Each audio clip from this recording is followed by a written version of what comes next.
Okay, so welcome to the next section of our video. And in this section, we will go through some of the official documentation of Directus because it's very important for you guys to get familiar with the Directus documentation because it will help you a lot throughout this series, right? And the reason I'm showing you this Directus documentation is because I cannot cover each and everything, right, going on in the playlist. So let me just give you an overview of what the documentation looks like and how you can, get all the benefits from this documentation. So the official site for the documentation of Directus is this directus.io/talks. And let me just remove all the extra path. And this is the official documentation. And here you can go and further read about it, right? But the best way is to come into this guide section and just click on this data model, right?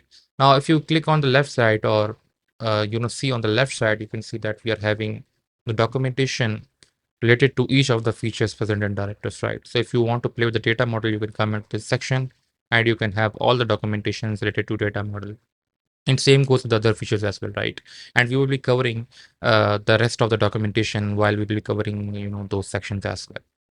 Now here you can see that we are having our collections, and here you can see that we have already covered all these scenarios, right? In which we were creating our collections, we were creating our primary keys and all that stuff, right? Now, the reason I'm showing you this documentation is that obviously, I cannot cover each and everything. So if you come to our, data studio, and let's say this is our course collection, which we created in the previous video, right? So if you click off on any of the, I would say, fields, or not this one, but if you click on this create field, you can see that we are having a lot more UI elements over here, right? And we have covered some of them in which with this we were using, input, toggle one, date and time, and all that, right? Now there are a lot more, and obviously I won't be covering each and everything. Rather, you guys can go into this, data model section and click on this interfaces. And here you can understand all the, I would say, interfaces which are available for you guys to play with, right? So that's the reason I'm showing you this documentation. And again, the concepts remain the same. Once you use that UI element or that interface, then you can, click on that and you can play with these options which are available over here, in which you can, I would say, customize the UI or customize the display options, whatever you like, right? The concepts remain the same. So now let's jump to our today's agenda, which is our this collections part. And inside this collections, there is one option which is this archive settings, and this is the feature by which you can go and build that soft delete functionality in I would say Directus Data Studio, right? And whenever we are working with our full stack applications, this is our go-to way, right? Now keep that in mind that this will only work for the Data Studio, not for the APIs, right? So for APIs, you have to specifically, I would say, specify that we need our filtration based on those archive records, right? Now let's jump out into our data studio. Let's go back and let's create our, I would say, post collection, which I already did, in which I'm having some of the system fields, and we are having a title and a body, right? Now for title, I have used that input field, but for body, I'm using this one, which is WYSYWYG. I don't know what the name it, but it is, I would say, a place in which you can, use a lot more content, those headings, images, and YouTube videos. I will show you later on in this video as well. So the field which I'm talking about is this interface, which is WYSYG, whatever they call it, right? Now this collection is ready, right? So if you come to this content section and let's go for the post one, and here you can just create an item. Let's call it as post one, and you can give any headings like, so let's say post one. And the good part of this UI element is that you can even attach images over here, right? So you can upload some images. So let me select this one. Let's open it. This is my profile image, and let's save this. You can add images. You can even link videos. You can add bullet points. So it is more towards like a Notion interface, if I'm not wrong, something similar to that, right? So you can save this thing, and now your one post is ready. And now let's move on and create the option of archiving, right? So if you come to the settings option and let's select our collection post, and here if you scroll down, you will be having this archiving option by which you can go and use that option for creating a soft delete like feature in Directus Data Studio, right? Let me give you example. What do I mean by that, right? So if you come, let me create a field over here, and this time it will be a toggle field, and let's call it as is active, right? Now again, whatever column name you're comfortable with, you can use that. But I rather, name it as like is active, or let's say is visible, right? Is visible. Okay. Whatever you like to name it, it's up to you. So is underscore visible, and the default value is that the record will always be visible while creating it, right? And let's save this thing, right? Now, if you come to our this collection part, you can see, let me just add that column. Okay, it is already added, which I think is good, right? So let me just drag it to the end. So our post is visible, right? Now, based on this visibility, I can, integrate all those scenarios that if the post is not visible, there is no option to, show that on the UI part. So we will consider this one as deleted, right? And that's how we normally create all these soft delete options in our, SaaS applications, right? So what we can do is we can come to our this settings sections and let's click on post, right? And if you come into this archiving option, what we need to do is we have to first specify that what field we are choosing for archiving, right? So I will be choosing this field which is visible, and then uh, this is asking you whether you want to enable that archive filter or not. Yes, I really want to enable that filter, right? And then I need to provide the archive value.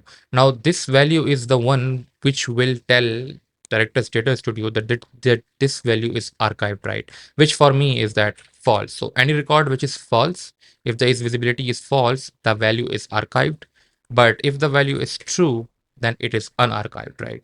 And now these are all the options by which you can, enable that archive feature. So if you save this thing for now, this will create a very good magic in Directus Data Studio. If you go to the content section, here you can see that if you just refresh this thing, uh, now you can see that we are having this archive option right over here, by which you can filter out records which are archived and not archived, right? Now, if you click on this thing, you can see that show active items. Right now, this item is active. And if you see show archived items, we are not having any archived items, right? And if you click on show all items, it will show you all items, right? Now, this is the default functionality by which you can view all the active records and all the deleted records, right? Now, let's say if I'm creating a new record, let's say this is called as post 2, and let me call it as post 2.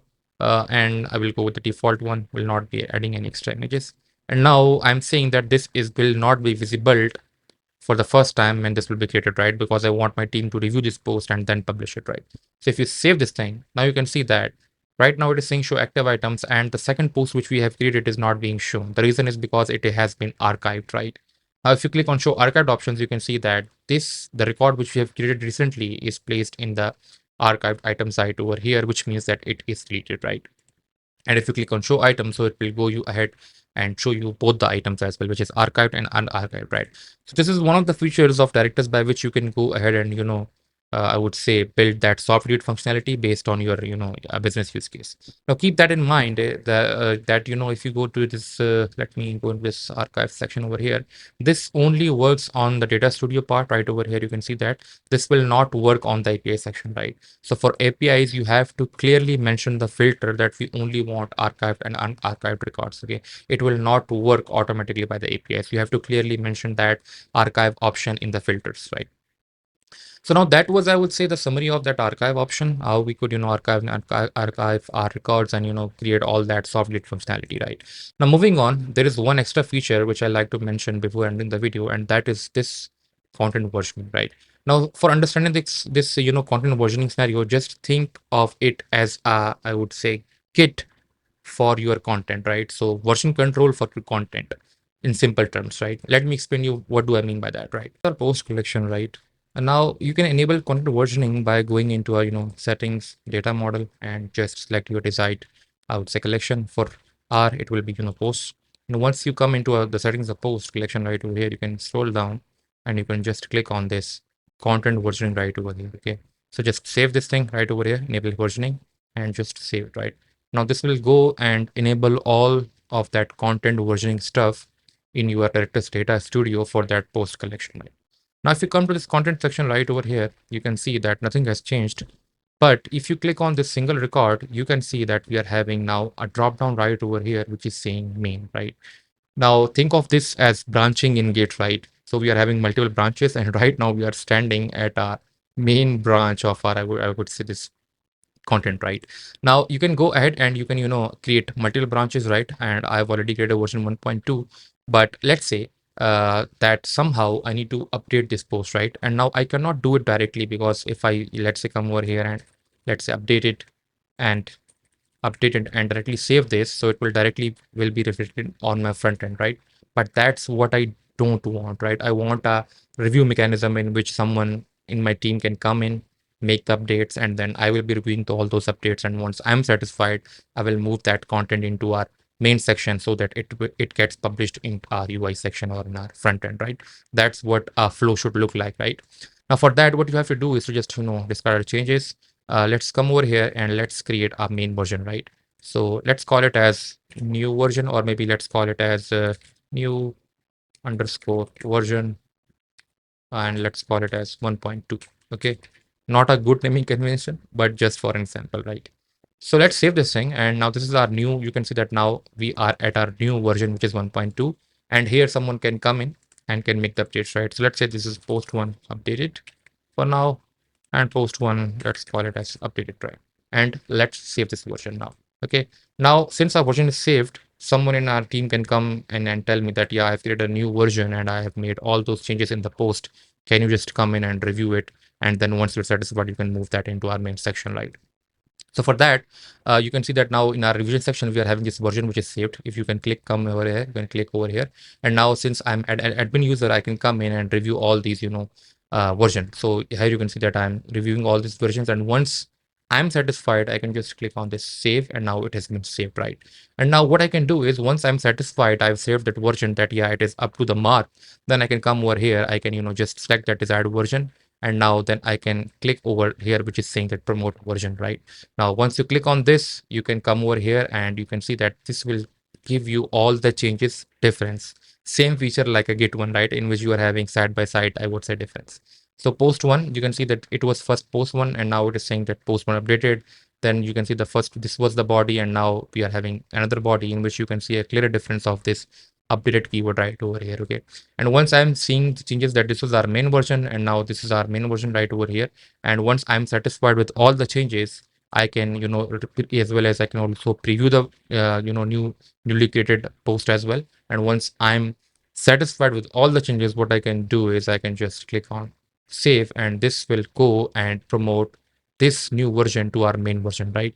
But before that, it is telling you that either you want to create the previous version or you don't want to keep that, right? It seemed like, once you merge that git branch, either you want to, save the previous branch or you don't want to save that, right? So I will say for now, just keep it, and that's it, right? And now in the main section, you can see that our post has been updated to the newly content, which is the flow which is required, right? So this was the feature which is available in Directus, by which you can go ahead, create multiple versions of your, I would say, content, right? So if you are having a CMS or a front end which is connected to your Directus instance, this feature I would say is very much good, because you will be, let's say you are having a blog post site on the front end which is connected to your Directus instance, then you can, easily go and manage all your content versioning of that blogs, right? Easily with this feature. Okay. So yeah, that's it, I would say, from this video. I thought that these two functions are really important in Directus Data Studio, by which you can, go and use this functionality in Directus Data Studio. And the good part for this content versioning is that it is also implemented on the API level, right? So if you click on this, and if you go into archive settings, you can see that this archive, not this one, but the content versioning, right? The content versioning is the feature which is built into our, Directus Data Studio, and this is also reflected on the API level as well, right? So if you come to an API reference and just search for, let's say, content, let me search on this content versioning, and let me see if I'm having, okay, yeah, this is the API reference. If we click on this one, you can see that we are having all the APIs which are being generated by Directus automatically, by which we could get all the versions which we have been creating right now. Okay, so that's how good Directus is, right? Now, although we have not covered this API reference right over here, but in the coming on videos, we will see all those APIs which are being generated and which we can use for our front end to integrate all those collections and relations to our front end applications, right? So before that, I think it's a good practice to cover authentication authorization. And believe me or not, the authentication authorization is one of the best features that has been built in Directus, right? So yeah, that's it from this video. See you in the next video, in which we'll be covering all the features related to authentication and authorization. So see you in the next video.